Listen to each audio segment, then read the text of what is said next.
কিসের বিএনপি, কোনো এক দলের গায়ে যদি চুলকানি লাগে বুঝবেন এই দলের ভেজাল বেশি। আমরা কোনো এক দলরে বলি না, আমরা সব দলরে বলি সবাই ভালো হয়ে যাও। যদি তুমি ভালো হয়ে যাও, তোমার ভিতরে যদি আমাদের কোরআনের কথা শুনলে তোমার ভিতরে যদি চেঞ্জ আসে, তুমি যদি পরিবর্তন হও, তবে তোমার ভিতরে যদি চেঞ্জ আসে তবে তুমি ভালো হয়ে গেলা। আর তোমার বিরুদ্ধে তোমার কোনো কথা গেলেও তোমার গায়ে লাগবে না, কেন আমি চেঞ্জ হয়ে গেছি। প্রিয় ভাইরা আমার, কিন্তু তোমাদের কথা যদি এরকম হয়, ফিরআউন বলতো মুসা হক কথা বলতে পারবে না, কোরআনের কথা বলতে পারবে না।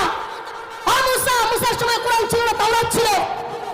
ফিরআউন বলতো তাওরাতের কথা বলতে পারবে না মুসা, হক কথা বলা যাবে না। নমরুদ বলতো ইব্রাহিম হক কথা বলতে পারবে না, ইব্রাহিমের জন্ম ঠেকায় দিতে চেয়েছিল নমরুদ। ফিরআউন মুসা আলাইহিস সালামের জন্ম ঠেকায় দিতে চেয়েছিল।